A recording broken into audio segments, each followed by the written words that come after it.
Welcome back to Tarot and Beyond. Today we're doing a message from your spirit guides. This is what your spirit guides want you to know right now. We have 3 options for you to choose from today. They're all the decks that we're going to be using in the reading. You can also use the crystals to choose as well. So the first deck has amethyst, the second deck has clear quartz, and the third deck has obsidian. So choose the deck or the crystal that resonates with you. And use the timestamps linked in the description box or pinned in the comment section below to jump ahead to your chosen reading or readings. If you do feel called to more than one or maybe even all of them, feel free to use your intuition to guide you to the messages that are meant for you. Take what resonates and leave the rest. And we'll see you in your readings. All right, hi group number 1, welcome to your reading. Let's find out what Spirit wants to tell you right now. So this is going to be just kind of like a freestyle reading. I'm not pulling any cards, or I didn't pull any cards beforehand, so we're just going to pull them on camera and see what comes up. I feel intuitively like we're going to use this, obviously, tarot deck, and then the letters and runes as well. So we'll take a look. I feel all of those. Okay, great. I feel this one.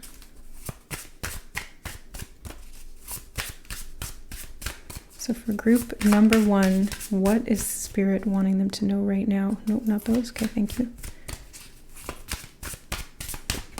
There, that one. And then that's good. Oh, they said there's a couple more. Alrighty. There they are, these 2.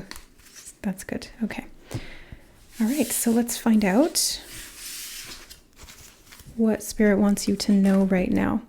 Wow, great start. You have the 9 of Pentacles. This is an energy of abundance, luxury. Your hard work paying off is what I just heard. Your hard work is paying off, group number 1. They want you to know that. I'm seeing the bird here. It's like discipline. You've been disciplined. You've been very consistent is what I'm seeing and what I'm hearing.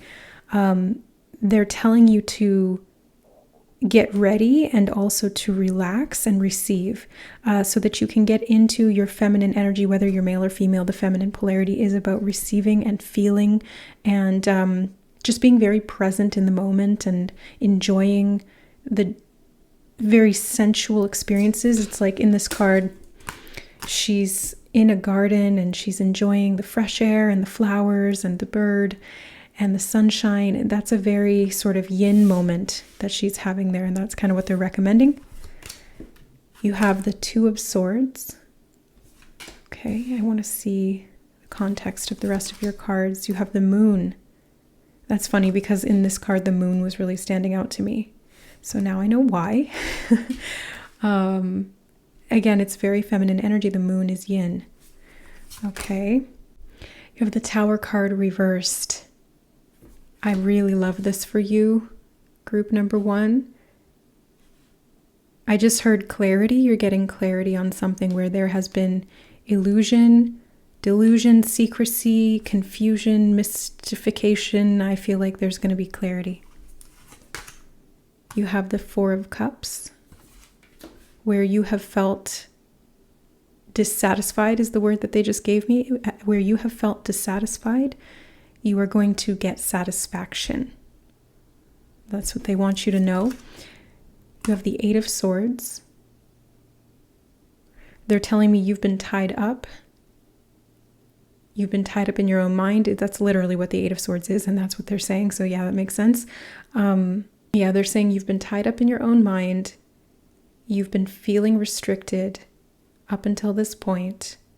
They want you to know that this time is over, or almost over for some of you, and the bonds are going to be cut. Anything that was keeping you feeling, they're saying, tight within your own skin, which is an interesting visual that they're giving me.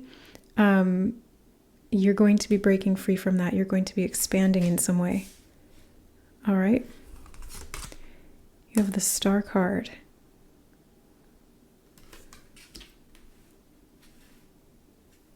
And the High Priestess. Yeah, so that's where this clarity is coming in, because you're seeing something clearly that you didn't before.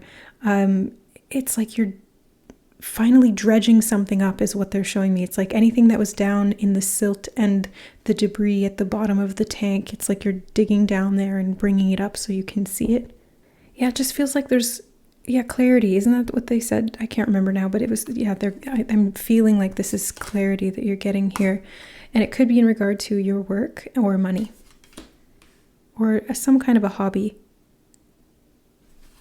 And you have the Page of Pentacles reversed,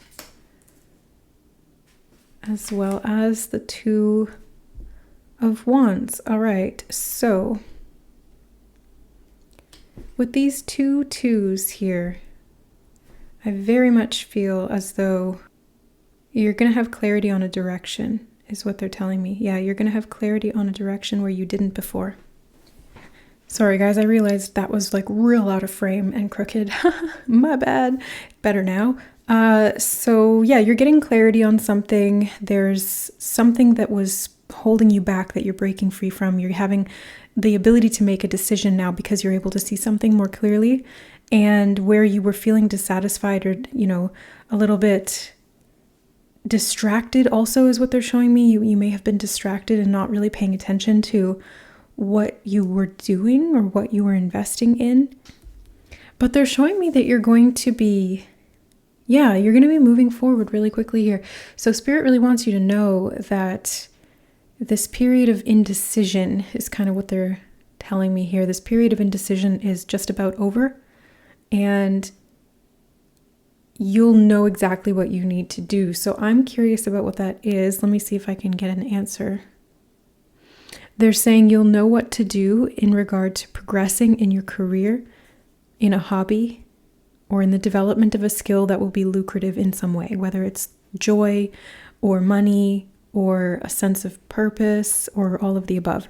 They're showing me that you're going to make wise investments with your time and energy, specifically with your emotions. You're going to be investing more wisely with your emotions because you have a greater clarity of what you're working toward and why. So I'm wondering kind of what is setting this off, because let me just ask. Oh, they're saying positive thinking and gratitude has shifted the frequency of your thoughts and emotions. And as a result, it's freeing you from any previous mental entrapments, and you're healing.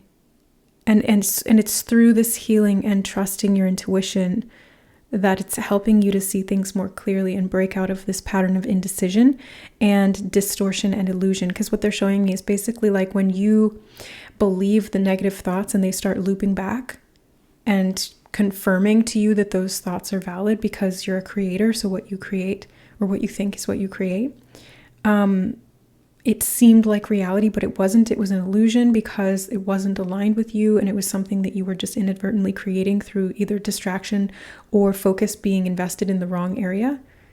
So they're saying now that through a daily practice of gratitude, appreciation, joy, cultivating that sense of just having a good life, being present in the moment and appreciating that, they're saying that not only are you deprogramming and reprogramming your thoughts and your mental patterns and behaviors, but you're also shifting your frequency as a result of that. And as your frequency rises, you are becoming more clear, so you can see what's beyond the veil, or you can at least feel what is more accurate now, and you can actually take action in that direction. So the indecision that was there because of the fear and the distortions of that it's clearing out. It's like a fog that's being lifted, and you can actually see what you're doing now. And you're like, oh, okay, now I have an idea of where I am. I've got my bearings. Now I can figure out where I want to go. That's so funny. They're showing me Jack Sparrow with the compass that points to what you want most. And there was a point when it wasn't working for him in the movies, and I can't remember why it wasn't working for him. I think it's because he was confused or he was indecisive about what he wanted. And then he got frustrated because it wasn't working and it wasn't pointing him to what he thought that he wanted. But I guess deep down that wasn't really what he wanted. So I think some kind of clarity along those lines could be coming in, because Spirit uses these types of metaphors and symbolism in movies and music and pop culture references through me to be able to relay these messages to you. So I get the sense that you may not have known what you wanted before because you were kind of almost a little bit confused about what that was to begin with. Maybe you thought you knew what you wanted, but deep down it was actually something else, and that's why there was indecision. And now it's like the fog lifts because you've stepped into gratitude and raised your vibration and your frequency, and you're manifesting more in alignment now. And as a result, it's like the compass is pointing to exactly what you want now, because you're more clear on what that is, because you're more connected to yourself. That's the key here. And that's what you've been able to do. Okay, Spirit's showing me that there was a tower moment that kind of broke things down, and that was part of this process. And they're showing me now that you're rebuilding. It's like where all of these bricks kind of fell down from the tower. You're taking the bricks that are still usable and that will help you in this next phase, and you're building with them, or you're creating something new out of them. It's kind of like you're recycling some aspects and making it work for you. It's a little bit of transmutation is what I'm getting here. I also see that you've chosen to reinvest in yourself, or if you haven't done that, Spirit is guiding you to. Because if you've been distracted looking outside of you for a sense of satisfaction, what they're saying is what you need to do is invest in yourself. Focus more on this gratitude, appreciation, cultivation of joy, peace, and it's through discipline that is achieved, because it does take practice to consistently rewire yourself back to patterns of thought that are gracious, that are appreciative, that are positive and focused on finding the joy. It's hard sometimes to do that. Life can be challenging. It's not always butterflies and sunshines and rainbows. Sometimes it's cloudy and stormy and cold and painful. And so it's like you have to actually work really hard to choose those thoughts in that moment, and not in like a delusional way, but really being able to see clearly the positives in every single experience, even if it's just kind of laughing at the silliness of something, or not taking it so seriously, or maybe just finding the silver lining. So if you haven't been doing that, they're recommending it, but I feel like most of you have. It's really just the investment in the self that they're saying that some of you haven't yet, and they're really kind of recommending that for you, reinvesting in yourself. So let's get some examples from Spirit on what that could look like. They're saying take time to slow down. If you find yourself rushing through your day, they want you to just take it a little bit easy, consciously recognize when this is happening, and then challenge yourself to just like, okay, slow down, just take a minute, and then try to go a little bit more easy. Yeah, they're also saying to take time out for yourself. So like set aside time each day to like check in with yourself and see how you're doing. Ask yourself like, hey, how are you feeling today? What do you need right now? Like quite literally as if you would ask a friend, you know, or a family member or something. You like check in with them like that. That's what they want you to do, is quite literally check in with yourself. Yeah, this is going to lead to a lot of clarity for you. So being able to check in regularly and slow down and be in that positive vibration of appreciation, reinvesting in yourself every chance you get, it's opening up your clairvoyance, your clairsentience as well, the feeling sense, the extrasensory feeling ability. So you can feel everything, and when you can feel more, you have more information to go on, and there's a greater sense of clarity. Yeah, exactly. Okay, so they're saying we can go ahead with the runes and the letters now. So I'm just going to pop that down now. So they want me to do runes first. So I'm just going to kind of fish around in here and feel. I feel these ones. Yes.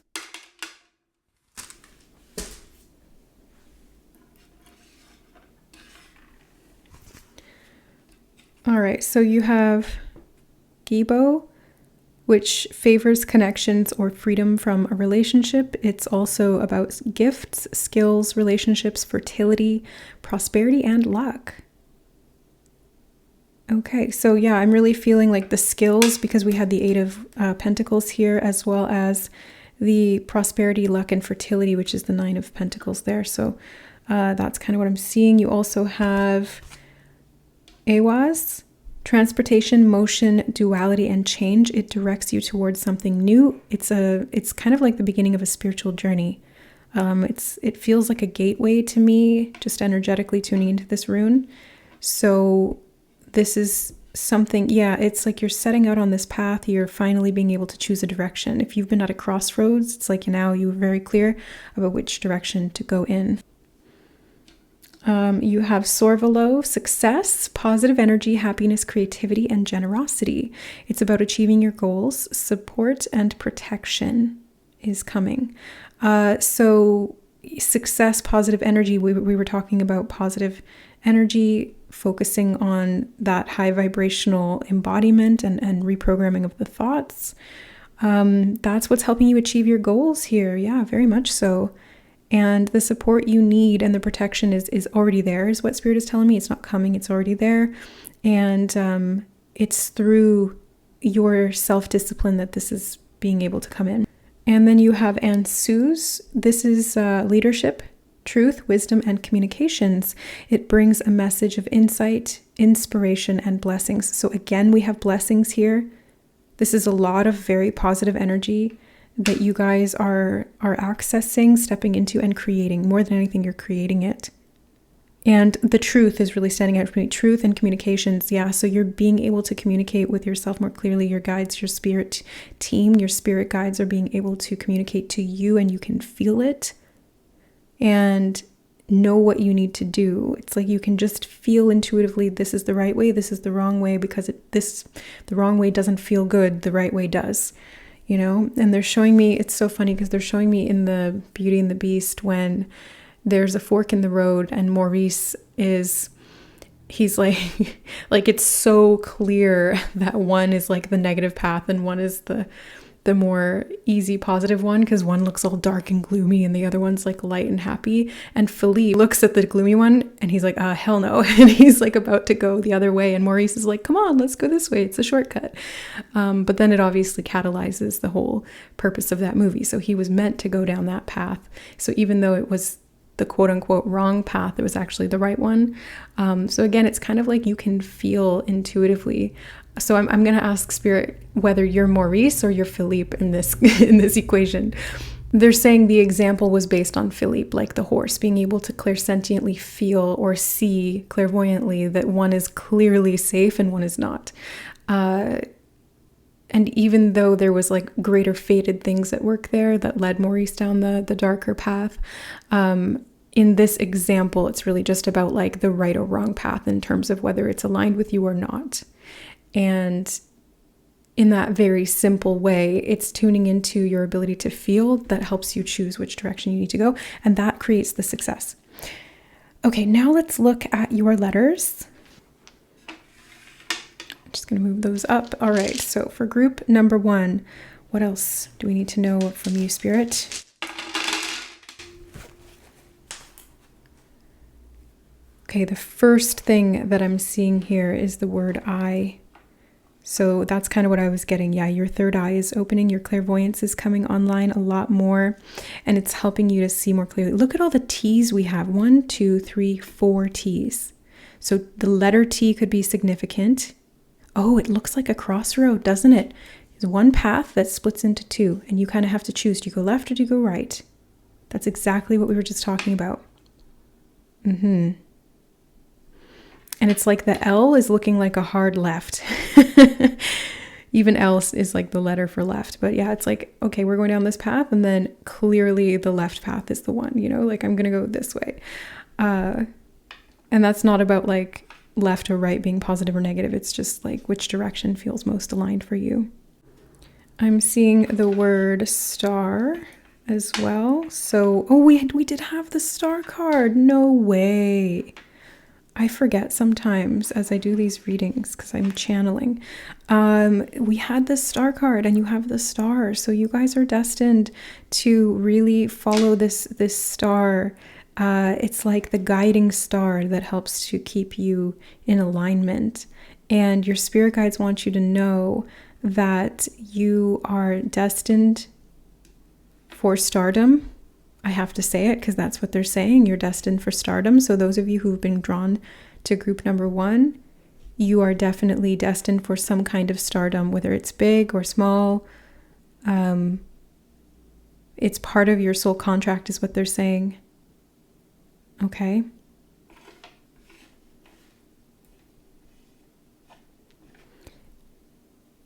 Okay, they gave me the FH. What does FH stand for, Spirit?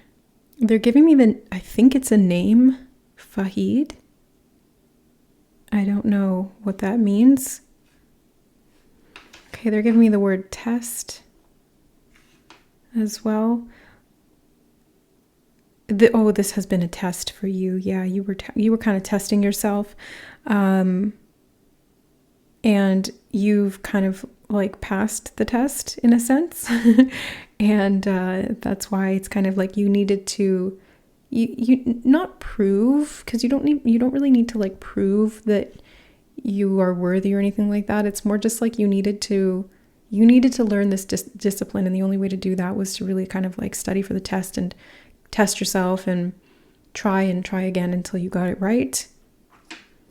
They're giving me the word hat, so this might be they're telling me it's like a new hat that you're wearing, and I don't think that's literal, or that could be literal. You could be wearing a new hat today, and they're giving you this message to kind of confirm something to you, or to let you know that this message is for you.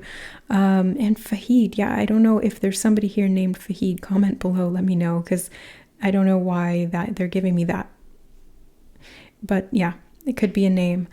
This hat also feels like a new role that you're stepping into. Like a new hat is kind of like a way of saying that you're putting on a different persona, or you're putting on a different responsibility, or you're stepping into a new role of some kind. So this path could be leading to a new role in your career or in your life purpose, is what they just said.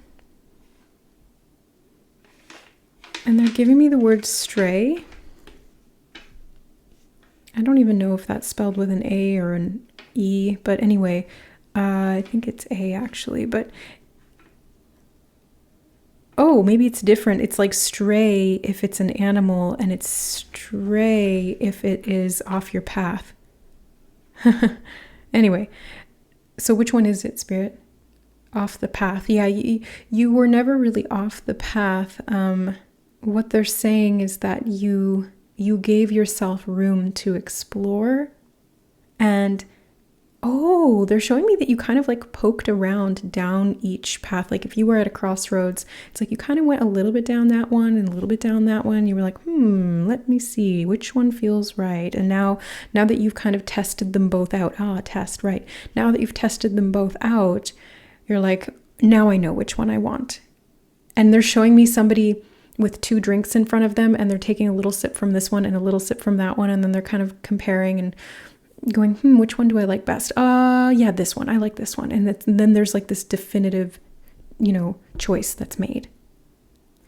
They're giving me the word ear. So it's funny that they gave us eye and ear. So they might be wanting you to look and listen, just to be very, very aware, so that you can, it's kind of like pay attention is what they're saying.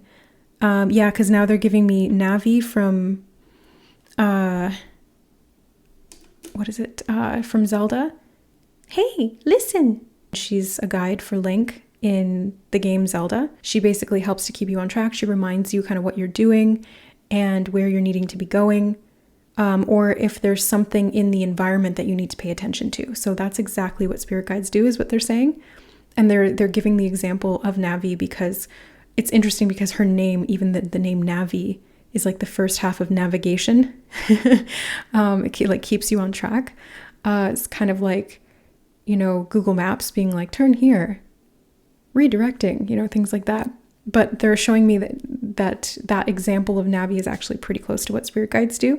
They just kind of keep you on track. They help you. They don't do any work for you. They just give you the information you need, or they alert you to things. And that's why they want you to listen and look, because the more that you can be aware and kind of like paying attention and not being distracted, which is what we were seeing there with the 4 of Cups, then you'll be able to make these decisions and invest in things that are more aligned with you, because you can feel very clearly what is and what isn't.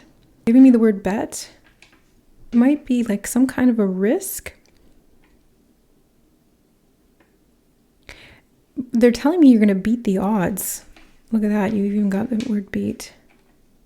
You're going to beat the odds. You're betting on yourself. You're going to beat the odds. And you've got ST, look at that. That could be significant. That could be initials. ST also makes me think of saint. They just gave me the word rest as well. So that's kind of what they were saying before too. They were like, slow down so that you can listen, take time to rest. Oh, they're giving me word stab as well. Oh, it's like, take a stab at it. And that was kind of like the risk or the bet. It's like, you're just taking a stab at it. You've never really done it before, but you're going to try. Why not? And when you just try this new thing, it's like, it's bringing something out of you is what they're showing me. It's like, it's kind of bringing a side of you out that you've never really tuned into before. And it feels more confident. Yeah, it feels more confident. It feels more secure. It feels more sort of open-minded too. So you're trying something new on this path. And you're just going to take a stab at it and see how it goes. And as they were showing us with the runes and with the cards, it's going to go well. All you need to do is bet on yourself and just choose that path that feels the most aligned. And that is going to lead you into the person you're becoming. It's not even going to lead you where you need to go in that sense. It's like it leads you into who you need to be. And that is what creates this reality of abundance and success and prosperity. Oops, I keep bumping the thing. Sorry. Yeah. They are giving me this. They've given me this word a couple of times, but I didn't really know what that meant. Lest we forget. Like, don't forget. I guess this is kind of along the same lines of pay attention. Well, they did just give me the name Lester too, though, so this could be somebody's name. But I still feel like lest is something significant. Yeah, they're saying that they've been trying to get your attention. So your spirit guides have been trying to get your attention, but they have a hard time doing it when you don't rest and you're rushing and you're distracted. Or you're in a lower vibration, like if you're feeling negative, or if you're in fear, or if you are feeling like dissatisfied or like negative in the sense that you're like, just kind of like ruminating on the bad things that you don't like. It's kind of like a bit of like complaining, but in your own mind. It's not even like you're saying it out loud. It's just like, like I wish I didn't have to do this today, or this or that thing kind of thing. And they're showing me that they have a really hard time giving you these messages, or rather you have a hard time hearing it or seeing them or feeling them, because that's like a different frequency. So it's kind of like you're not on the right radio channel. And so there's static or there's interference, and you're not receiving. They're sending it, but you're not receiving the message. So they're saying it's like kind of break out of this by resting, slowing down, focusing up, and really paying attention, remaining positive and disciplining your mind. That's going to give you this clarity in a really, really helpful way. It's worth it. Trust me, it's worth it, because having spirit be able to whisper in your ear or give you those little intuitive nudges is priceless. I cannot tell you how many times they have saved me from really, harmful situations, or they have led me into really positive ones. So, or given me information I needed to heal, quite literally. So it's totally worth it, and I highly recommend it. It's better to have a guide than not, right? Like, it's easier. And they're giving me the word start. So they want you to start something right now. Can I get clarity on what that is, Spirit? I did get the word elective. So for some of you, this might be if you're in school and you're thinking about adding a new elective or signing up for a particular course. They're saying something about an elective. But this can also mean an elective is something that you elect for. It's not something that's mandatory. It's something that you get to choose. It's funny. Blessed. That's not how you spell it, obviously, but like blessed. It reminds me of Jalissa. I love her channel.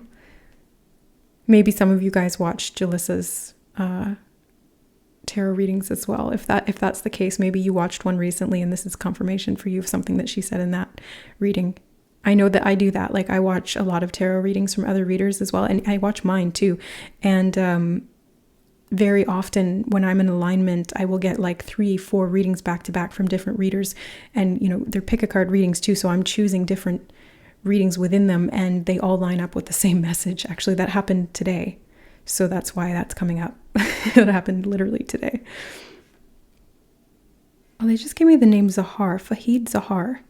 Is that like a person? Is that like somebody who, is that like a well-known person, or is this somebody who's watching? I don't know. Let me see if there's anything else that they want to bring forward for you guys in group number 1. They're saying start now and don't look back. Take the road and stay on track. Choose your path. Trust yourself. We are here, guiding you to wealth. All right. Love that for you, group number 1. So that is what I see for you in regard to what your spirit guides want you to know. So thank you, Spirit, for delivering these messages to group number 1 when they needed them. And thank you, group number 1, for trusting your intuition, clicking on the video, choosing this pile, and receiving these messages. I hope that they resonated and that they help you along your path. Let me know how they resonate in the comment section below if you'd like to. And if you guys resonate with my reading style and how I bring forward messages from Spirit, and you'd like to go deeper, I do have memberships available here on the channel. You can choose from the 2 tiers that are available, and they will both give you access to the members only readings as well as the live YouTube readings we're going to be doing once a month, where I will tune in and answer your guys' questions live on camera. All right, so I love you guys. Thank you so much for being here, and we'll see you in the next reading. Bye. All right, hi group number 2, welcome to your reading. Let's find out what messages Spirit wants to bring across to you. So you guys chose the Fairy Tarot, so let's take a look and see. This is just going to be more of like a freestyle reading, but they have guided me to also get runes and runes. I'm going to set that one aside because it really jumped out and I want to see what it was separately. Yeah, runes and letters. That's what we're going to do. So we're going to look at the cards and then we'll get runes and letters to find out what Spirit wants you to know. Wow. Okay. King of Cups is on the table. Nope.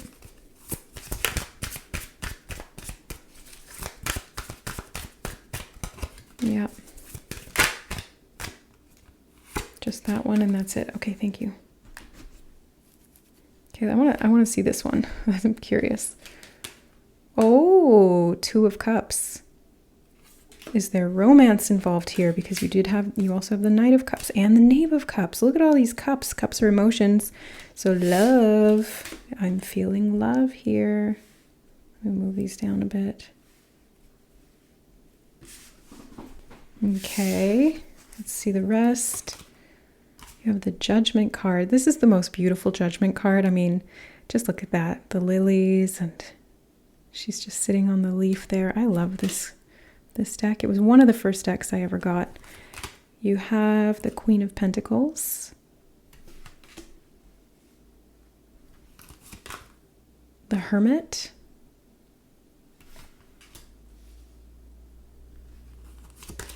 The Empress as well. Lots, like a lot of earth and water. And water creates fertile earth is what I'm feeling so far. You have the 6 of Cups. It's definitely something emotional here. The 4 of Pentacles. Just so much earth and water. You may have earth and water very, very dominant in your chart. Group number 2, you have the King of Swords. Okay, so we have one air sign here, one air energy. Let me get 2 more cards just to fill up the space here. Feel that one. And that one. Okay. So you have the Fool card. I was getting that innocent energy from the 6 of Cups and the Empress because she's got her pregnant belly there, so it feels very very much like a new beginning, a birth of some kind, something very innocent, childlike, playful. And you have the Knight of Cups. You have all of the cup court cards except for the Queen of Cups. I wonder why she's not here. Because you have the Queen of Pentacles, that's why Spirit just said. Because she's the one who fills out that space. Okay, so what does Spirit want you to know? Well, first of all, I want to note that you've got a lot of court cards on the table. There's a lot of people in your reading. There's many people involved here. They could also be sort of aspects of yourself. Sometimes that's the case too.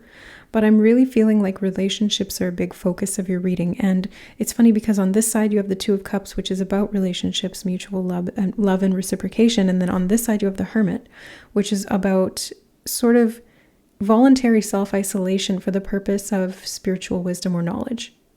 So you've kind of got these two opposing energies here. And in the middle, you've got all of these court cards, and they're all sort of needing something different. They all want different things, or they're feeling different ways. This could be like a big family that you have or something like that, or yeah, a growing family, because I'm seeing, she's pregnant, and then there's a teenager, there's a preteen, there's the dad, there's a daughter and her boyfriend, or vice versa. It's like, yeah, there's the uncle. It's very, yeah, it feels like a big family of some kind. And I'm getting the energy of matriarch. So if you're a woman, you may be like the mother, or somebody in a position of authority in regard to this family or these people. If you're a man, this is talking about a woman who would be in that position. Maybe your wife, your girlfriend, your mother, your sister, something like that.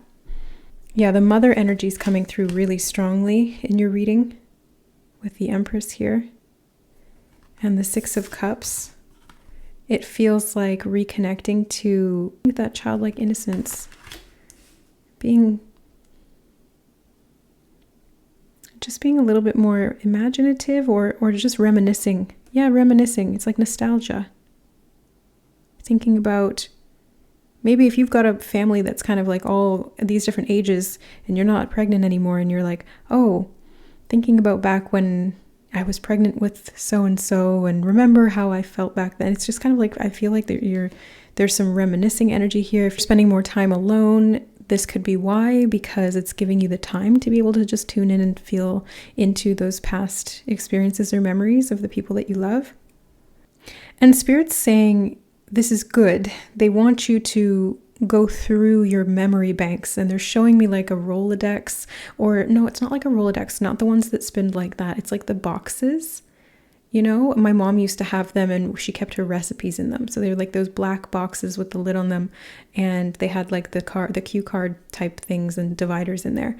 And it's like they're showing me that with like pictures, and it's like you're going through, like almost like going through a photo album pretty much, and reminiscing and looking at these memories and this history and the cycles of your life is kind of what they're showing me here.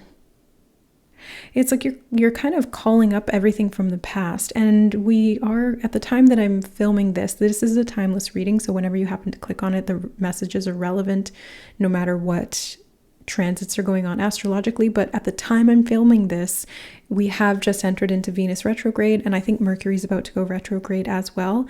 And retrograde periods are all about review and renewal and calling things up from the past so we can look over them again.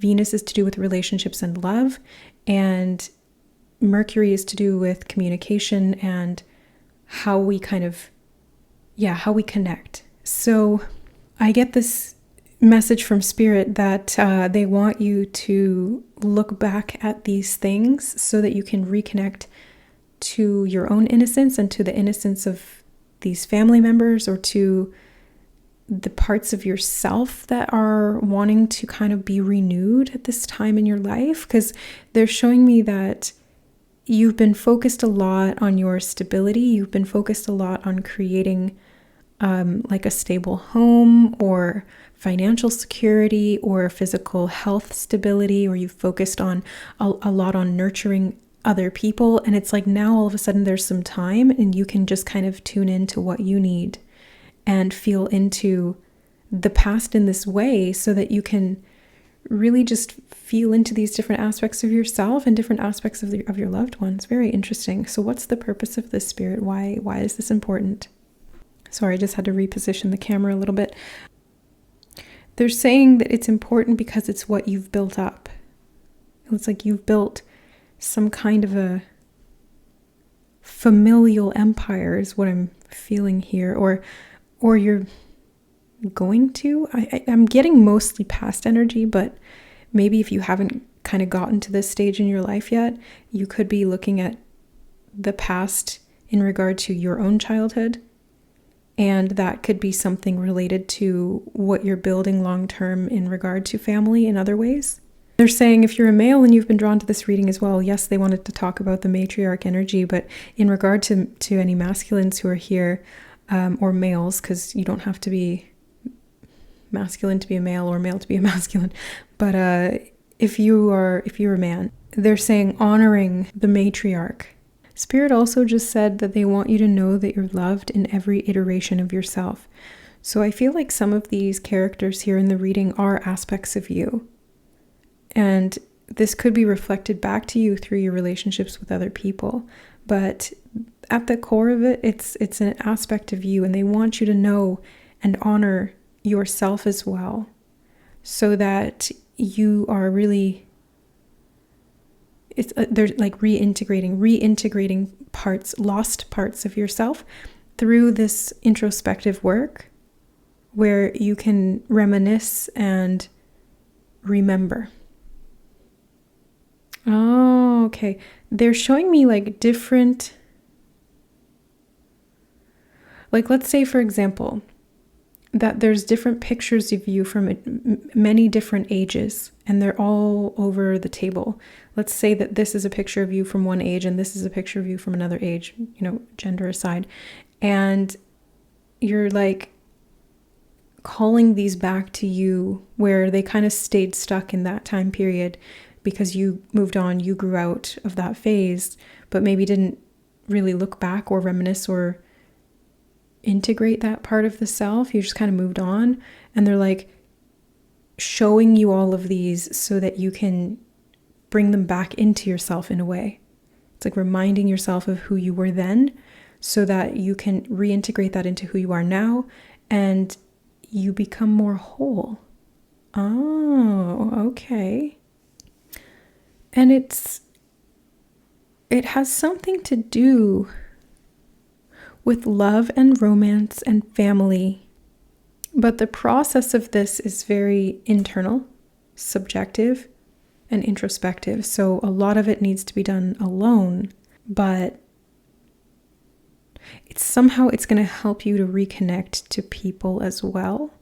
If you've been feeling a little bit more isolated or lonely or just kind of detached or disconnected, it's going to help you to reconnect to people and focus on that love that is there, the different characters in your life, the different people, what they mean to you, what they evoke within you. It's kind of like each person calls a different part of you up to the forefront based on what their energy is and how you respond to that.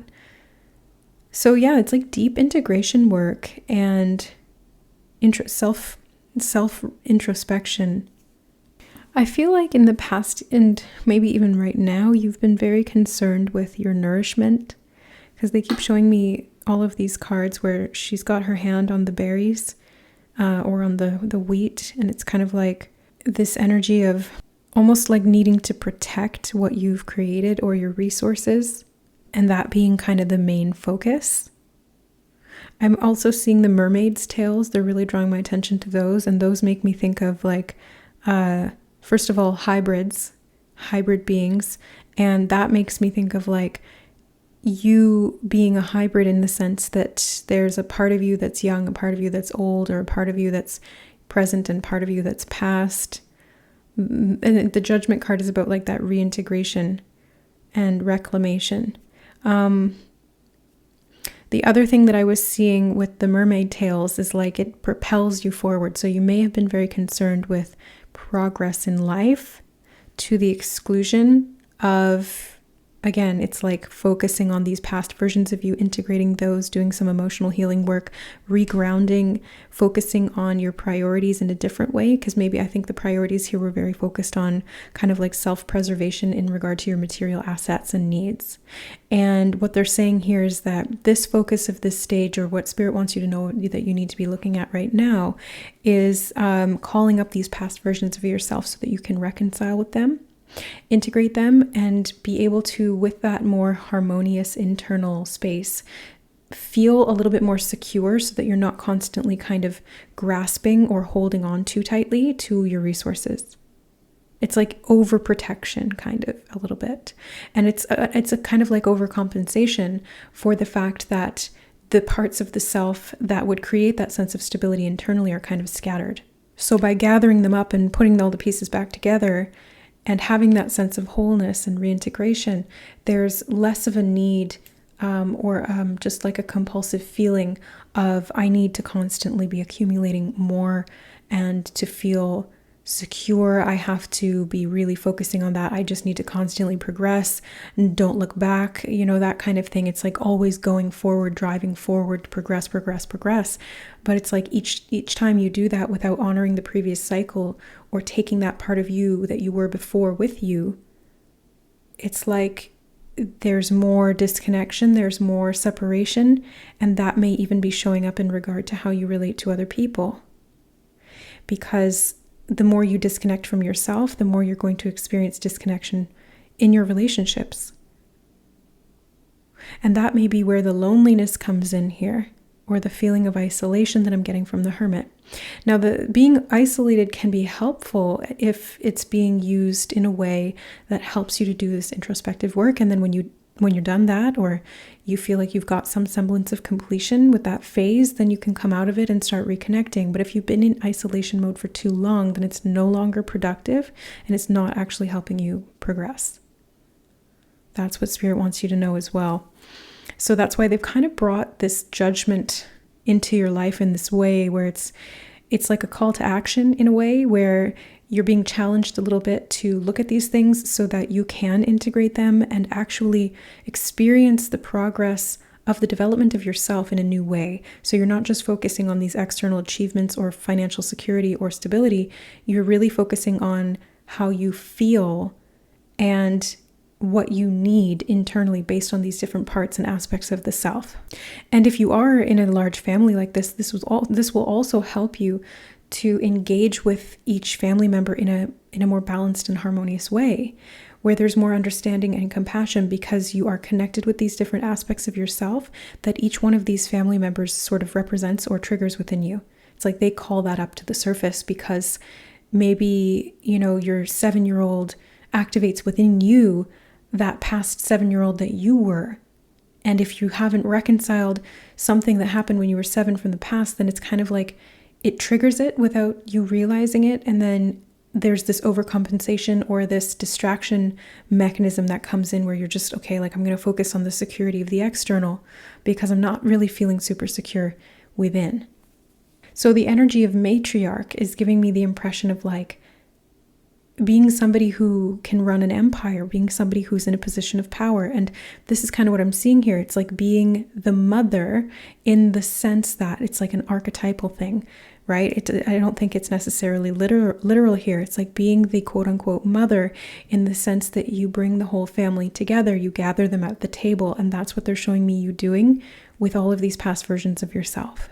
You're calling them to the table so you can have a family meeting with you, yourself, and like me, myself, and I, but it's like you, yourself, and every other version that you've ever been. And then in turn, maybe even doing that with family in real life, because that's what needs to happen for this real solidity of this cycle and this learning. Spirit really wants you to know that you are on the right track in regard to this. And letting go of some of the attachment to the resources physically within your material world is going to help you to feel more of the freedom that is available to you, because it comes from within. And it's through this kind of reclamation work that you will actually experience that freedom and stability you've been looking for through the security outside of you. I do see a lot of growth here. Yeah, I see a lot of potential here. There's fertility. There's massive growth that will come from this work. So if you've been avoiding it, I would recommend doing it. Spirits definitely recommend doing it. And that's why they've called you to this reading, because it's going to help you to grow significantly and to create a lot more bounty for yourself. So if you are looking for this material harvest in some way, it's going to be there when you have done a lot of this sort of internal work that helps you to become more whole in a sense. And then because of that wholeness, you're able to do and to create and to actually feel secure, which then opens up more potential for that to come in. Okay, so now let's do runes and letters. So I'm just going to pop that on the table. I looked up at the time and it was 23:23. That might be significant for somebody. So let's take a look at your runes, group number 2.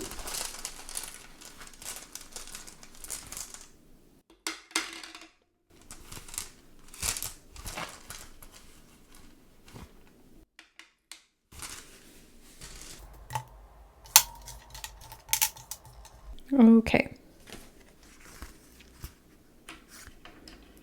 So you have Uruz, time of great energy and health, strong individualism, vitality, passion, instinct, sexuality, courage, and brutality. So I'm really feeling from this the health aspect. Obviously, we've got the Empress there, and the Queen of Pentacles can speak of health as well. And I think a lot of this is emotional health that will lead to the physical health and the financial health, because they're very, very much connected here. The strong individualism stands out as well. It's like individuating yourself from a group by identifying the different parts of you that exist within relation to that group, like we were talking about. You also have Kanaz. It dispels ignorance, fears, and gives visions and regeneration. It's about openness, wisdom, insight, revelations, knowledge, and transition. Okay, you have Tirvaz. It's about leadership, protection, and rationality. It's bravery, energy, faith, victory, self-sacrifice, and duty. So this very much feels like that matriarchal energy about leadership, protection, duty, self-sacrifice. That's very mother. It can be wounded mother archetype. And if you're a male, again, apply this either to the matriarch of your family or to the mother aspect or archetype within you, because we all have mother and father archetypes within us. But yeah, it just feels like the self-sacrifice part of this is being healed, and the renewal of the energy or the regeneration is a big part of this. And then you have Gibo, favors connections or freedom from a relationship. It's also about gifts, skills, relationships, fertility, prosperity, and luck. Yeah, we had fertility here big time, and relationships. So I feel as though this one's really talking about the prosperity, the luck, the fertility, and the relationships, and how doing that relationship healing with yourself improves it with others and has a positive impact on those physical material things in your life as well. Okay, so now let's get the letters. Group number 2, what else do they need to know, Spirit?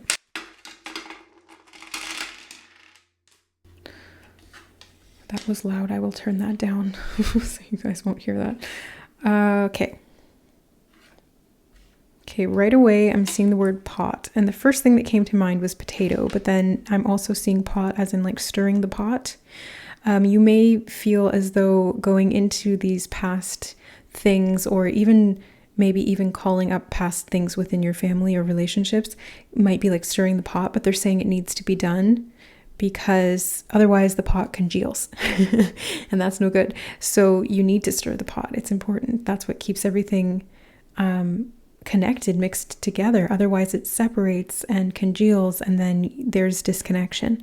So stirring the pot is actually a good thing here. And potatoes makes me think of like, a good old home cooked meal, and it's very nourishing, it's sustaining. Potatoes are extremely versatile, and they are like a very traditional type of food. It's like good old meat and potatoes, you know what I mean? And so again, this is making me think of the dinner table and the family and the matriarch and the nourishment that we were really seeing here in the Four of Pentacles and the, what was that one? And the Queen of Pentacles. So yeah, something to do with nourishment, self-nourishment, reconnection with yourself, and health, prosperity, and relationships and connection. Okay, I am getting the word thin. So Spirit is wanting somebody to know that you've gotten a bit thin and they want you to have more roughage. Like quite literally eat more healthy foods like potatoes, things like that. I'm also getting the word hid, which is making me think of like you hid away, or you hid these parts of yourself away. The Hermit, yeah, he kind of hides a little bit. So, I am seeing the word ab. AB could be initials, but I'm also like abs, like stomach muscles. Something about maybe you've been on a diet or something like that. There could be physical, components to this, or maybe if you've been pregnant or something like that, or if you are pregnant, it's like they're talking about your stomach, something like that. I'm not sure. Let me ask Spirit for clarity on these messages. Okay, they said ab is in association with about face. Okay, what does about face mean? I think that's in the military when you're like in line and then about face is like you turn to the front or something like that. So this could be, it feels like a message of discipline and facing something. Yeah, okay. Facing something so that you can see more clearly. Facing other people, facing yourself, that kind of thing. Yeah, because it is about you and I. It's very heavily focused on relationships, this theme. And they want you to be looking at your relationship dynamics and yourself and your versions of self and your roles that you play and the different approaches that you take and how all of these things fit together. They also, there is that also message about taking care of your physical health here. They're giving me the word nip. They want you to nip something in the bud. Let me ask Spirit what they want you to nip in the bud here. Okay, they're saying negative patterns of dissociation. Right. So yeah, because like about face is facing something, whereas dissociation is not wanting to face something. It's quite literally disconnecting. So they want you to connect. They want you to face something, face yourself. But to do that, you need to create safety, because dissociation occurs usually as an autonomic nervous system response, and it's a survival mechanism. So if we go into fight or flight and it's too much for our nervous system to be able to process it, what will happen is we will start to dissociate. And there's many different forms of this. In the most extreme forms, this is where we see multiple personality disorder. So it's interesting that that's coming up, because it's like these different parts of yourself. And that's exactly what that is. It's like in extreme forms of dissociation, we completely disconnect and differentiate parts of the self, or that can happen in extreme circumstances. And that's how people get into those moments where they're completely shifting from one version of themselves to another, and they have different names and characteristics. They like to dress differently. There's other aspects to that I won't go into here because it's too deep for this reading, such as like soul switching and things like that. But in this, just the pure psychological sense, it is parts of the self. It's different archetypes within the self. It's different repressed aspects of the self that need to be integrated. They need to be healed. They need to be reviewed. They need to be understood. These parts of the self need to come back together to create that wholeness and that unification, where you can understand that you are one thing and you are also multifaceted. So it's having both perspectives in hand so that you are more whole. Yeah, they keep giving me the word hid again. So you've hidden something within you, or something has been hidden from you. But I really feel like it's the other way around, like you hid something within you because you didn't want to face it. And they're just saying, nip it in the bud. Go ahead, it's okay. You can do it. Dab. Like, a couple things come up with this, obviously, like dabbing, but so I feel like it's going to be easier than you think it is, but I also see dab as like being gentle. It's like dabbing very gently at something. If it's a wound, being very gentle, like motherly, matriarchal themes coming up again. So yeah. Okay, so they're giving me the word hot. They gave us the word thin as well. So maybe some of you have a little bit of a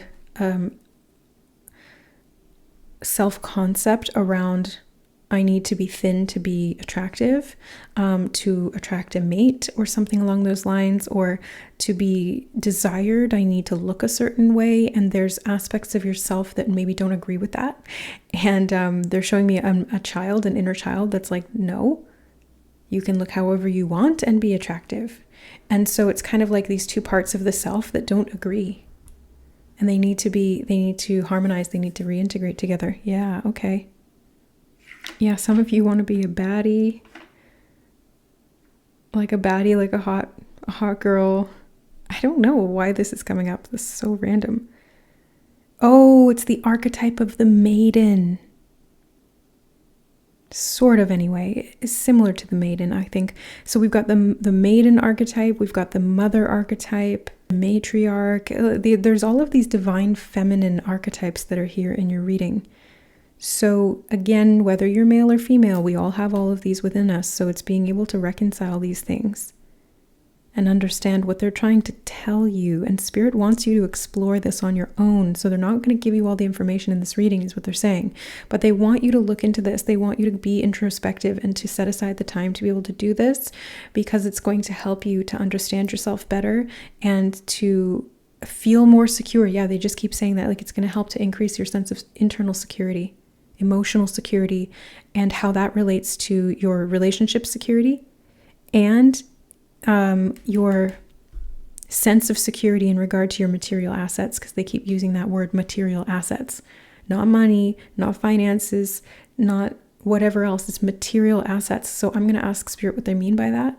And they said anything that gives you nourishment. Okay, yeah, that's what I was getting with like those two characters holding the berries. So anything that gives you nourishment could be, anything that gives you joy, anything that gives you that sense of security, anything that gives you or provides for you in a way that gives you that feeling of wholeness or contentment, or your needs being met in some way. They're showing me that they've been hinting at this for a while. So you may have just been kind of ignoring it. Yeah. But they want you to focus on it, because it's going to bring you a lot of security in all of these different areas. So it's highly, highly recommended by Spirit. That's why they called you to this reading. And if you're still here, that means it's resonating with you, or at least I hope it is. So, take the hint is what Spirit is saying. Like, take the hint. Just start looking. Don't worry about stirring the pot up. It's actually going to be in your favor. It's going to help you to do this reintegration work that will significantly shift how you approach your material assets, your emotional body, and your relationships. And it's going to help you to heal these different archetypes within you. And because you're more secure, you will have better experiences in life. You will feel more nourished by your environment, by your ability to meet your own needs, and by the types of relationships that you attract or interact with. Things are just going to improve all around. So it's definitely worth doing this, and allow Spirit to guide you through the process of this, because they're asking you to kind of surrender a little bit and open up, and they're going to guide you to the information that you need, or at least even the tools maybe, or the practices that are going to help you. So just be open and take the hint from them every time that you kind of get those little intuitive nudges. And Spirit will plant ideas in your mind. So you might have like a thought that feels like it's your own, but I've learned by this time to be able to kind of tell the difference between what's a thought of my own and what's coming from Spirit. And because they do feel a little bit different, but if you're not super practiced at that, it can very much just feel like your own thought. So pay attention to those little inclinations and ask, is this a divinely guided, thought that's been popped into my mind? And is this related to this type of work that you're guiding me to? And then just kind of feel in intuitively if you get a yes or no. That's kind of what they're recommending here. So I hope that that helps group number 2.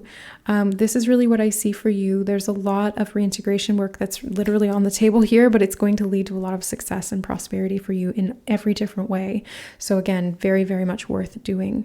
So yeah, that is what I have for you today. I hope that the reading was supportive and that it resonated with you and was helpful. And if you're resonating with my reading style and you want to go deeper with me here on the channel, I do have memberships available. They will give you access to the members only readings as well as the YouTube live readings that we're going to be doing once a month. And I tune in and answer your guys' questions live on camera. So that is the way to interact with me since I don't do personal readings anymore. So yeah, I love you guys. Thank you so much for being here, and we'll see you in the next reading. Bye. All right. Hi, pile number 3. Welcome to your reading. So let's find out what messages Spirit has for you. So you chose this deck. And it's a really interesting deck because it has these mythological creatures on it. So let's take a look and see what messages Spirit has for you. You have the 8 of Cups with Pirate. It's giving me like Pirates of the Caribbean vibes when they're under the curse of the black, or what is it? The curse of Cortez's treasure. You have the 4 of Wands with Fairy. Okay. So group number 3, messages from Spirit, please. You have the Knight of Swords, Barbarian. They're very, like, your cards are all flipping over upright, which I'm taking note of. You have the Ace of Wands with Salamander. So this energy is very, it's like right on the surface. It wants to be known. It's not patient energy. It's like it's forceful. See what I mean? It's forceful. 3 of Swords with Alien. So cool. All right.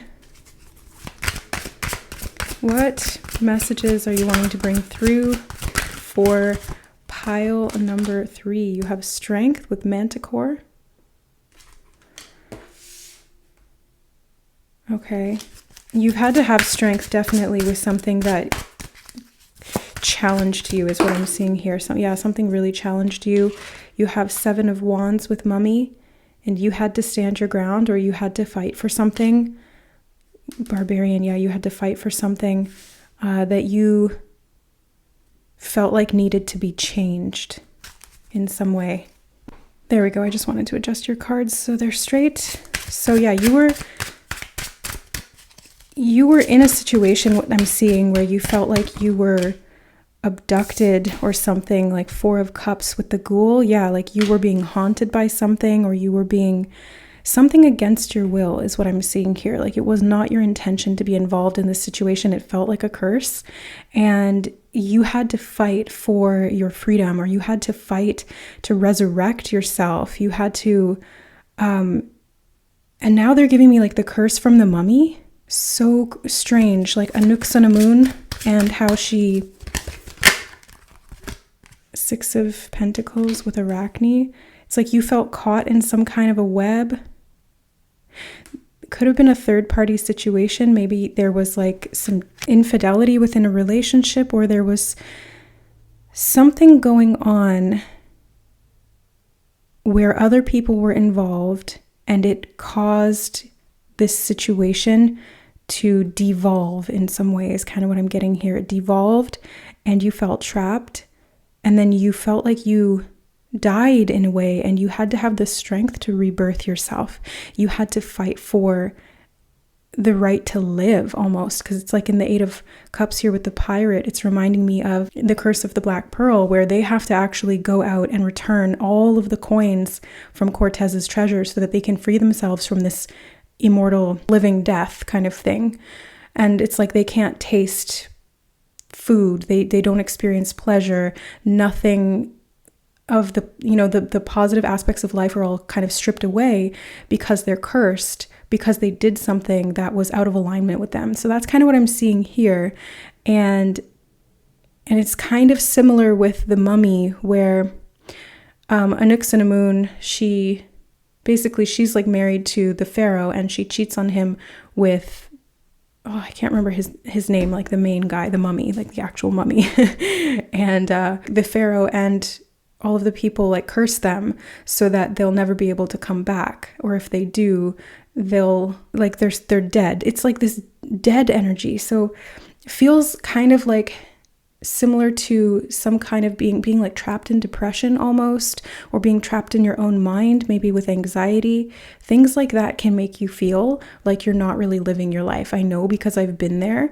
And so everything is numb. It's like you can't taste the food. You can't feel the love. You're like walking around like a mummy or a skeleton in life. And it's because of pain, this Three of Swords energy with the alien. It's like it's something from outside of you that it felt like it took your power away from you.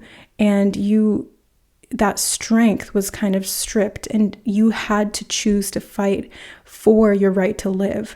You had to come and like heal and regenerate and bring spring back to the land, because you were stuck in like perpetual winter.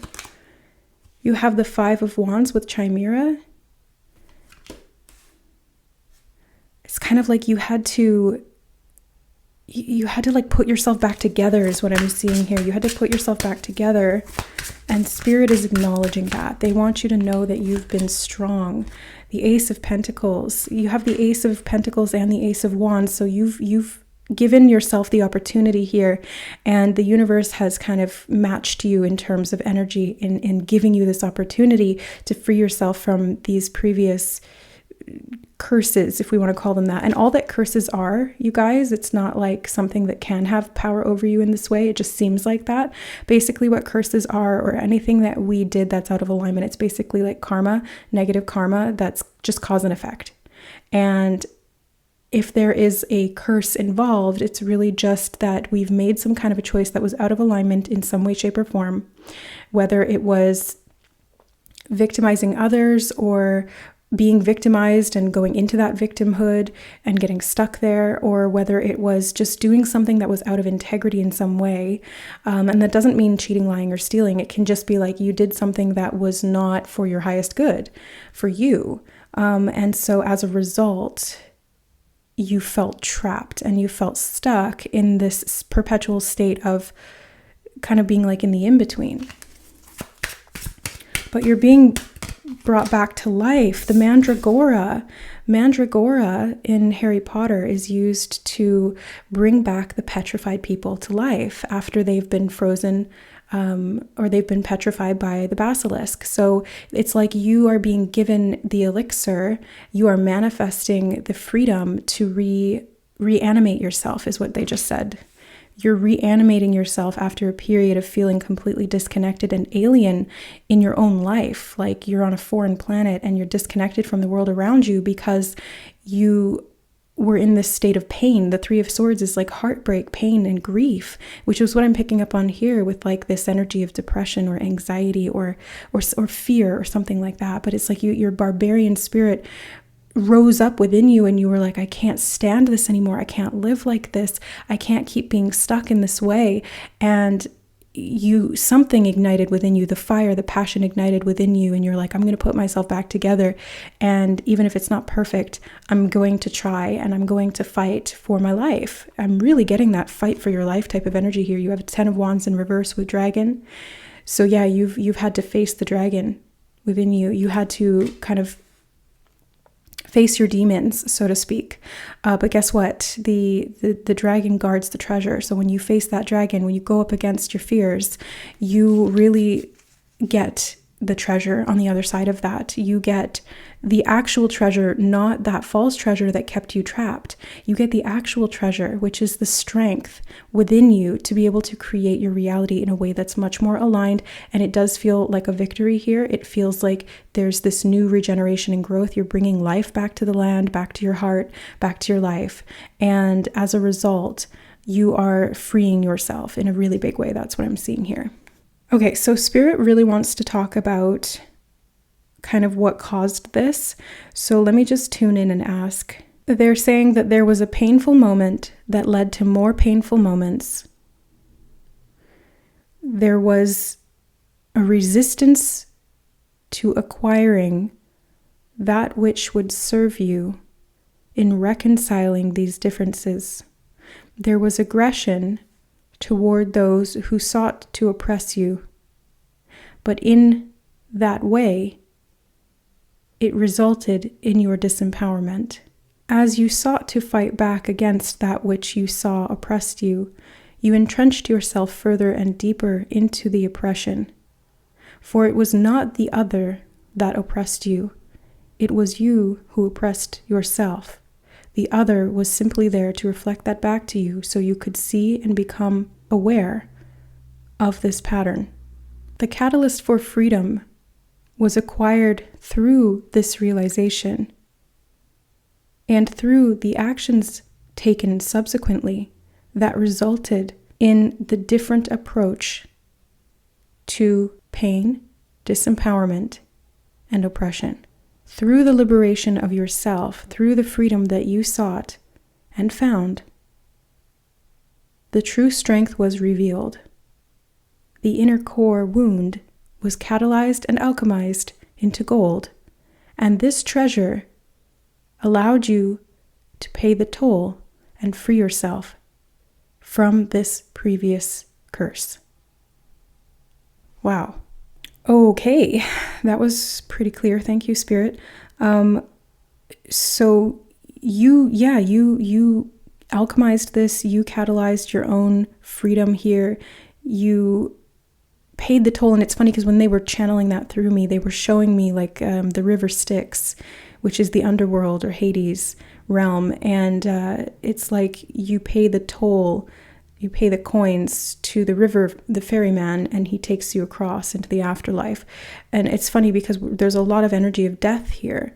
And it's not like a physical, literal death. This was, it was a metaphor for you finally getting to this point in your life where you felt like you could actually live again and be reborn, because you were kind of stuck in purgatory is what they were showing me. And that's like the quote unquote curse energy, because that's exactly what it was. The curse of of Cortez's treasure put on the pirates there. It's like they were stuck in between. They weren't alive, but they also weren't dead. So it was purgatory. It was like in between. And it's like the worst place to be because you are stuck basically. And that's what they're showing here with Arachne as well. It's like being trapped in the web, but you can't go anywhere. You're in this state of stasis. And that's why, it's like being petrified, and you were able to free yourself here. So I'm just curious as to how you did that. They're showing me the lion climbing up here. It's like you climbed up, you hit rock bottom, and there was nowhere further to go. And so I think that realization was just kind of like, well, I have to go up. There's nowhere else I can go. And this doesn't mean that you hit rock bottom physically or like materially or something like that. It's just kind of like the experience of life had gotten to its worst point. And you were like, well, I can't take this anymore. And there's nowhere else to go. So I have to change something. It was kind of like you at soul level felt like you had no other option. And so this was all that was left. And then you did that. You managed to claw your way up and out. Yeah, I'm definitely seeing that the passion got renewed. They're showing me like this little tiny candle flame, and then this sort of brazier. That's what they used to call them, not like a bra, it's like a sort of torch. And then turning into this Knight of Swords energy with all of this fire. So it's like the growth or progression of that fire, which is the representation of your spirit, your zest for life, your willingness to live, came back slowly but surely. You kind of built it back up. And the Ace of Wands was like the catalyst for that, because the salamander is fire and wands are fire. So it's kind of like there was a spark of something that caused you to want to get up and out. Maybe you saw the light at the end of the tunnel and you were like, you know what, I don't want to be in this darkness anymore. I have to do something. And it was like this initial action that really catalyzed it or sparked it back into your life, and it relit that fire, which resurrected you and got you out of this emotional puddle. Because they're showing me in the Four of Cups here, the ghoul is kind of hunched over this, it's like a puddle, and it doesn't look very pleasant, right? And they're showing me here that you were like trapped in depression, an emotional swamp. It was like they're showing me like quicksand, like you were sinking in quicksand. Yeah. But you managed to light this one candle, and then one turned into four, and then four turned into a larger flame, and then it really, really took off. You know, it expands on itself, and you were able to break free, to like burn up the web, you know, it's like clearing karma. It's kind of like you transmute it, you burn it away, and that's what I'm seeing here, is that you managed to kind of burn off that karma because you realized what had caused it in the first place, and then you took action in a different way. That's how you clear karma. It's really, you don't have to like pay the toll in that sense that they were saying with the river Styx. It's more like you just have to alchemize through the understanding and awareness of what happened and why it didn't work and why it was out of alignment, and then you do something different, because it's just cause and effect. And if you catalyze a different cause, you will get a different effect. You stop the momentum on that wheel of karma because you've spun it in a different direction. Okay, let's get runes and letters now. Oh, sorry, no, Spirit's telling me there's one more thing that we need to talk about before we do that. Oh, they're showing me the wheel here in the pirate ship, so it's like a new direction that you're taking. Oh, no, we were literally just talking about the wheel and how it's like you're turning it in a different direction. It's the wheel of karma. Yes. Okay, so they're showing me that you guys are going in a different direction now, and they want to talk about what that is. Oh, power and strength. They showed me the 10 of Wands with the dragon, which represents power, and the strength within to be able to harness that power responsibly. It's like learning magic, because they're bringing me back to the reference of Harry Potter. It's like you learn to work with your magic abilities, essentially. Like you understand them, and then you can start to activate and use them. You also may be starseeds, you guys. Some of you may be starseeds. Probably most of you are, actually. I would dare to say that all of you are, because if you were drawn to me and my channelings and my tarot and things like that, my readings, you're most likely a starseed if you don't already know that, because I am a starseed, and I even used to teach about starseed things on my old YouTube channel, ToKittyandBeyond. I have a whole series called Starseed Origins, and I did Akashic Record readings for people and looked at their starseed origins. I did like past life viewings. I've been on different planets in, psychically, things like that. So that's very much in my soul blueprint and my energy signature. So if you guys resonate to my readings, you're a starseed. Let's just say it that way.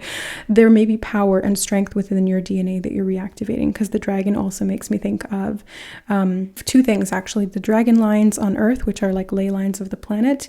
And also it makes me think of the dragon, the 12th dimensional DNA, which is the whole form of our DNA. It's not meant to be 2-strand, it's meant to be 12-strand, and that creates strength. It's like the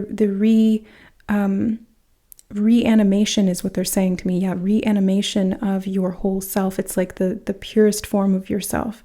It's activating these dormant aspects that were in stasis, and that is bringing back gifts and power and strength and knowing and direction and freedom and happiness and joy and like a lot of power and a sense of achievement too, with the 4 of Wands here with fairy. Such a beautiful energy gracing this reading with a lot of difficult things. The fairy comes in and she's like, oh, let me bless this, let me bring this back to life, let me regenerate, let me bring beauty to the world, and that's kind of what I'm seeing here, is that a lot of the core of you, group number 3, is this strength and beauty that comes from beyond this world.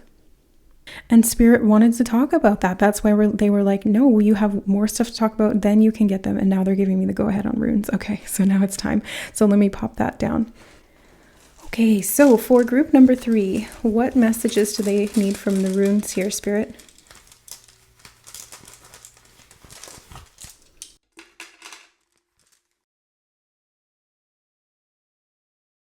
Every single group has gotten Gibo. I know that one now. I'm still learning the runes, but I know that's Gibo.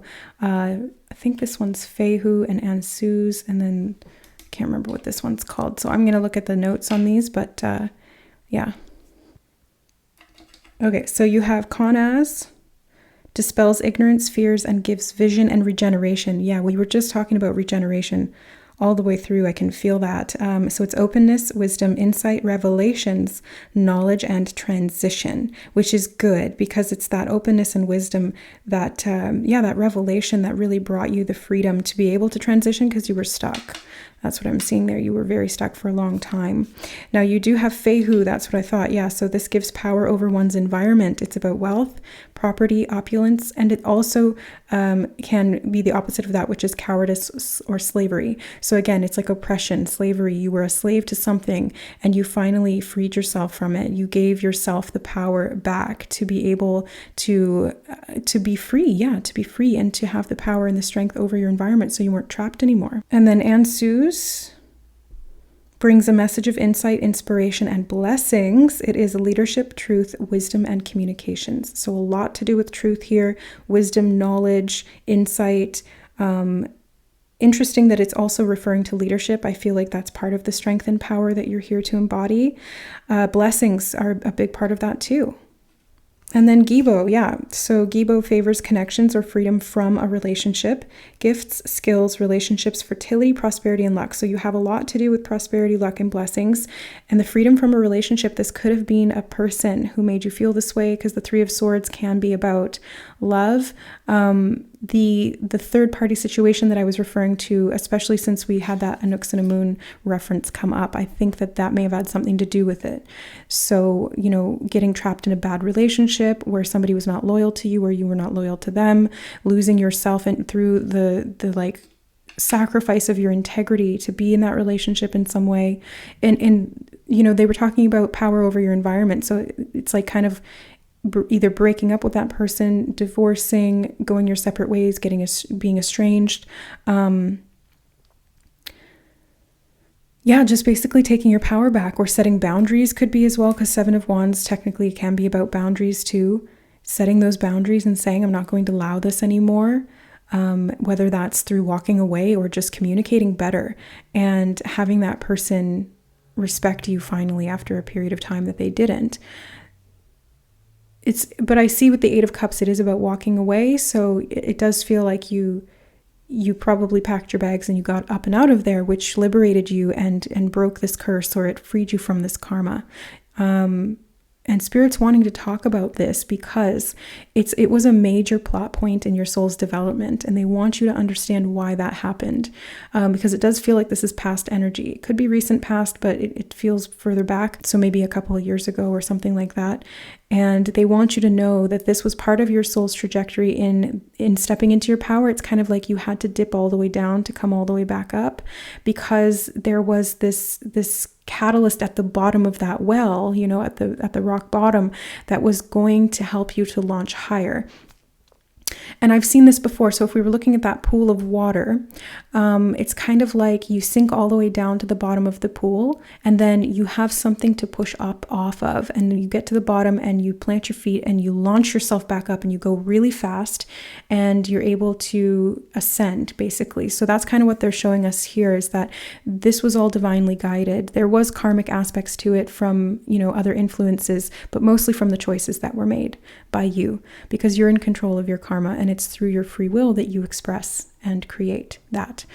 But they're showing us that you kind of were in this pool, but you managed to get to the bottom and then launch yourself back up. And now you're rising exponentially because of that. And the fire has returned, and your passion and vigor for life is back because you freed yourself from that karma, that curse, those actions and cause and effect. So let's take a look at your letters. What else does group number 3 need to know, Spirit? So if you haven't seen me use these before, I basically just like to use them to see words, other prompts or initials, things like that, whatever Spirit wants to bring through. So I'm seeing, first of all, the word thought. So this can be a couple of different things. The first thing that comes to mind is actually Tehote, which is Thoth. We have Thoth. I am spelling that really badly here. That's better. Thoth is an ancient deity of knowledge, wisdom, insight, communication, and he's a teacher. So I feel like if you guys are connected to Thoth, this is related to ancient Egypt, but he goes by other names as well. Hermes in Greek, Hermes Trismegistus, the Thrice Great. Thoth was actually one of the first Ascended Master, ancient teachers, deities that came through for me. And I had to Google what Thoth meant because they told me that name in my head and I didn't know what it was. You have stay. Yeah, I feel like you stayed in a situation for too long and you extricated yourself. Now, the other thing that I was seeing with thought here, let me get back to that because I'm kind of bouncing around here, but thought can also be about like that hoe over there. So if that third party situation was an issue, we're seeing liberation from that here because you got the knowledge, you had the ancient knowledge to be able to free yourself from this. It's like you're able to see it for what it was and to liberate yourself is really what I'm getting here. So you chose either not to stay, or if you did stay, you stayed in a different way because you had more knowledge. I'm seeing that you took your cue. You're like, oh, that's my cue to go. I'm not going to stay any longer. AV could be significant. There's ZD as well. I'm getting the name Ava. Somebody could be named Ava here, or somebody named Ava could be significant. Oh, we've got cute. Oh, maybe somebody had a daughter and you were like, I need to protect my daughter from this. So I'm going to leave this situation. I'm not going to stay in this home or this relationship if my daughter is going to be at risk. I don't want to teach her these lessons. So I'm going to get up and out. I'm getting the word astute. Oh, I love that. So astute is basically like you were very aware. You were able to become aware. You're very intelligent. You're very kind of like on the ball. And so it was through this perception that and this kind of like keeping an eye on things and watching and noticing these patterns that you were like, hey, wait a second. This doesn't feel right. I'm going to do something about this. Hot. If you can't take the heat, get out the kitchen. that was actually something that was coming through earlier and I forgot, and now here it is again. So whenever spirit does that, they want the message to come through, they'll repeat it. And they want you to know that too. I think that came up for a reason. Yeah, it did. If you miss a message, spirit will repeat it until you get it. And they will use other alternative means. Like if you're not getting it directly from them, they'll have someone else say it to you. If you're not getting it through the synchronicities, they'll have a circumstance or an environmental disturbance come up so that you see it for what it is.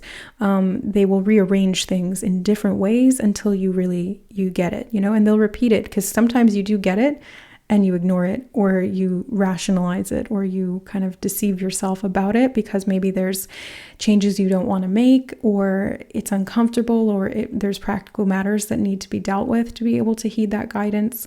But I feel like you're very astute, you're very aware, you're able to receive this, you have a lot of knowledge within you, and that's why when this knowledge comes in, it triggers something within you. It's like it resonates, right? And so because it doesn't resonate because you're being told something you don't know. It resonates because your soul already knows this. And it's really just kind of the human mind that needs to get on board so that that knowledge can be applied. And they're showing me chai here, and it's making me think of chimera, and we did have that right here.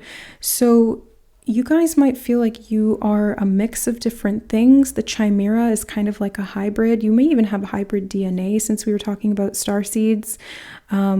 This is like, they're showing me O negative blood type. If you have O negative blood type, it's like rhesus blood type.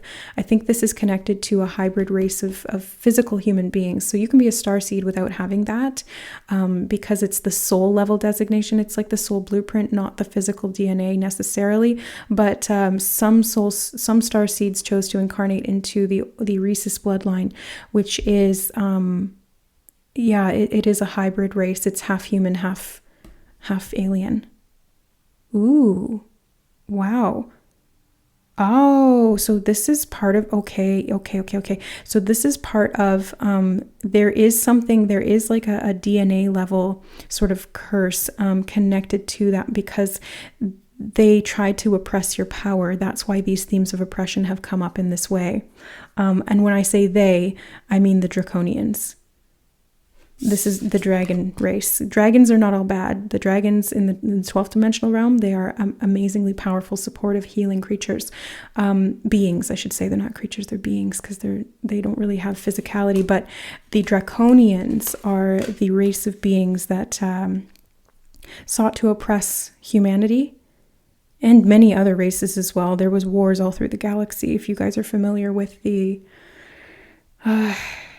with like the Lyran Wars and the destruction of many planets. So anyway, I won't go into that too much here. If you want more information, you can check out the Draconian video and the Mars and Maldek video that I have up on my old channel. Anyway, you guys have something to do with that. So there in that bloodline, they're showing me a bifurcation. It's like there was a split. And it was caused by that negative, oppressive energy trying to disconnect you from yourself and your power, your true power. And that's what kind of put this into stasis, or into this hybrid power into, stasis is the best word. It petrified it. It stopped it. It blocked it off. They're showing me like a cryogenic freezing thing, like in Futurama when he falls into the freezing thing and then he shows up in like 3000 whatever. So I feel like this was from a long time ago, and it was kind of like frozen for a long time, and it's finally being reborn, and you're stepping back into this knowledge, into this power, into this strength that you are, down to your DNA. Wow, holy cow. This is powerful, group 3. AV, you may have avian bloodlines. So the avians are a race of beings, very knowledgeable, and they are connected to Thoth. Oh, yeah, because Thoth was always portrayed as having a bird head in ancient in ancient Egypt. In Chem, yeah. And you may have avian bloodlines. You may be connected to the law of one. They also just gave me the word tutelage. So that relates back to Thoth again. Thoth is a teacher. You may be learning from Thoth, or you may be becoming a teacher, or you have people who are going to be in your tutelage. AS, Asperger's, autism.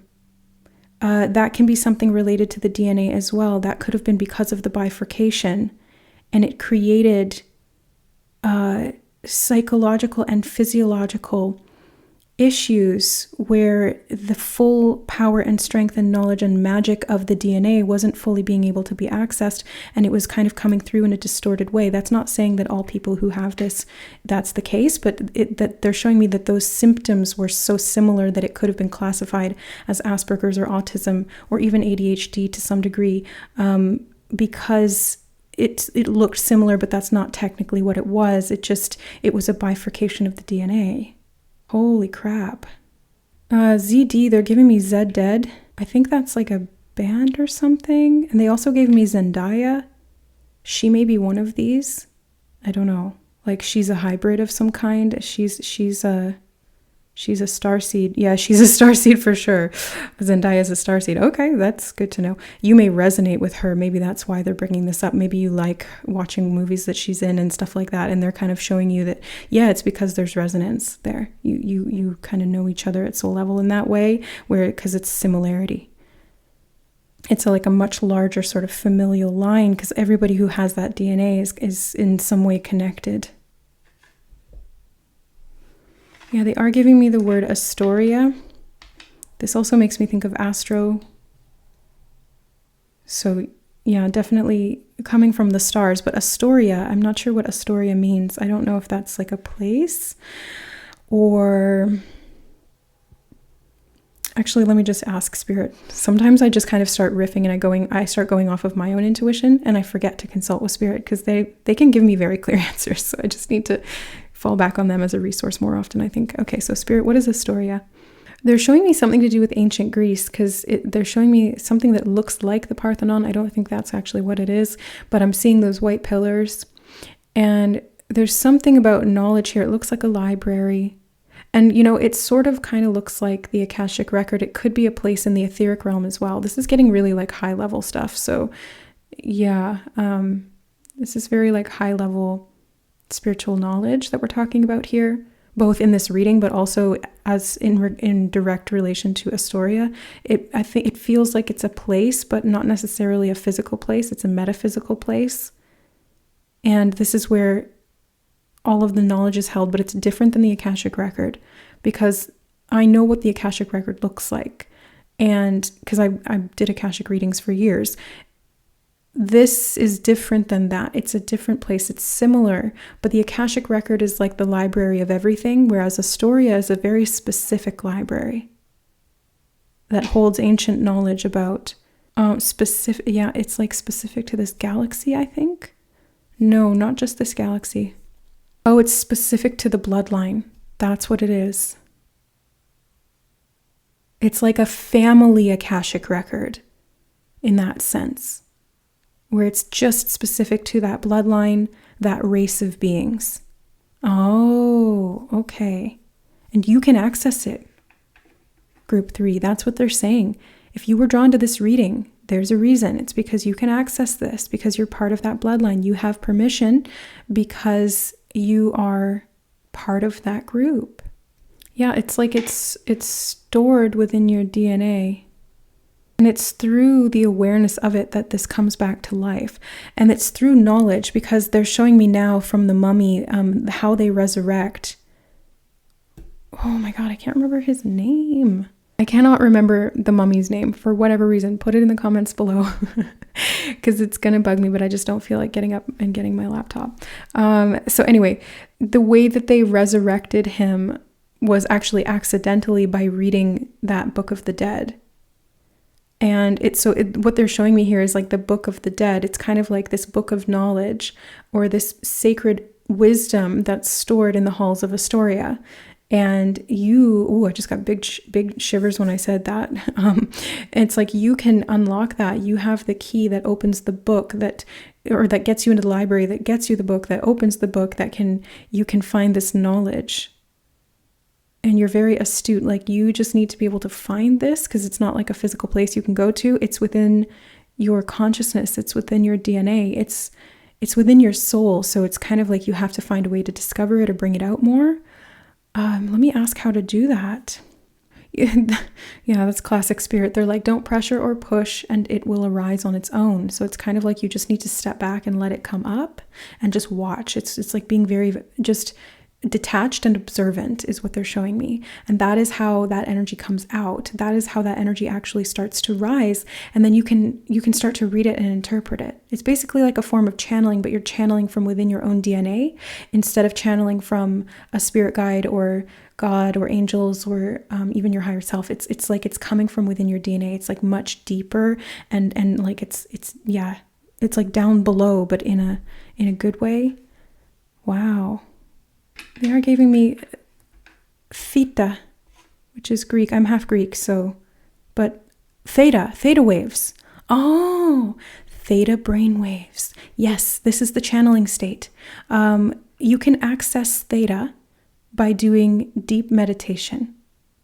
So you may have even had a lot of this when you were a kid, because we're in theta state from predominantly when we're born to about the age of 7. It's like a hypnagogic state. Yes. So doing hypnosis can get you into theta. Deep, relaxed meditation can get you into theta. A lot of channels who bring through information are tapping into theta state. They're showing me actually it's like not quite that deep state of theta. So for channels like myself, what we do is we go from I think it's the alpha state to sort of in between. We're like not quite all the way into theta, but we're sort of half and half.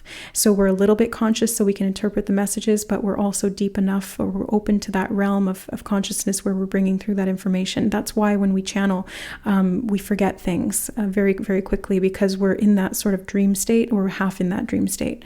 That's why we're called mediums, because we go into the in-between.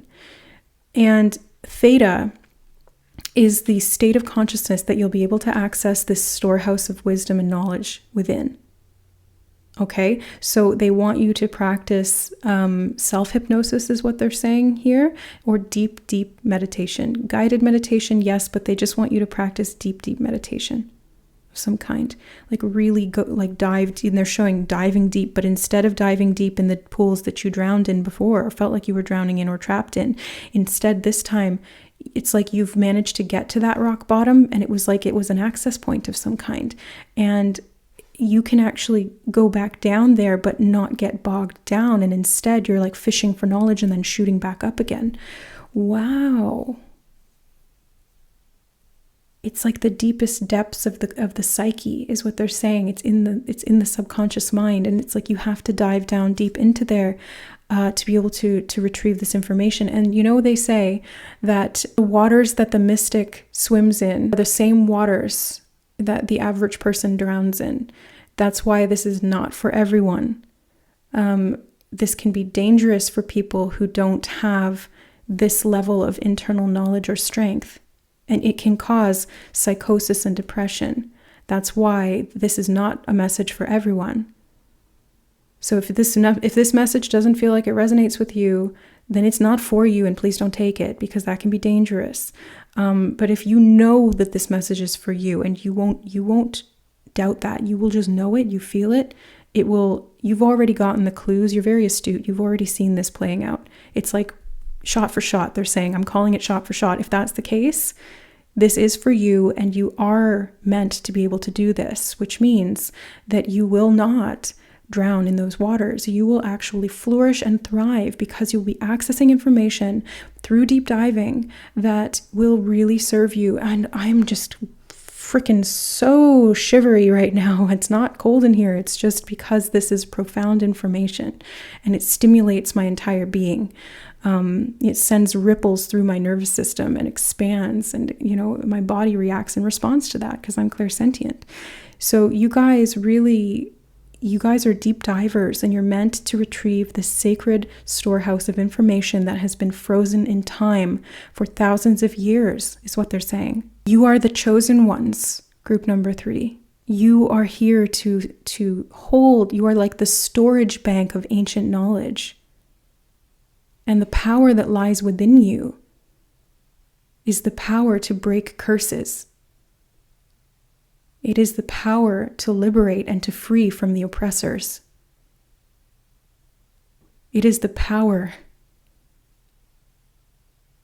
of the all. It is the power of the Creator. Yeah. Wow. This is some serious strength that we're talking about here. So wield it wisely. Anything else that group 3 needs to know, Spirit? They said, no, that is all. The rest will unfold in time. And then they're saying, you've done well. Thank you for delivering this message. Adonai. All right. Thank you, Spirit. And thank you, group number 3.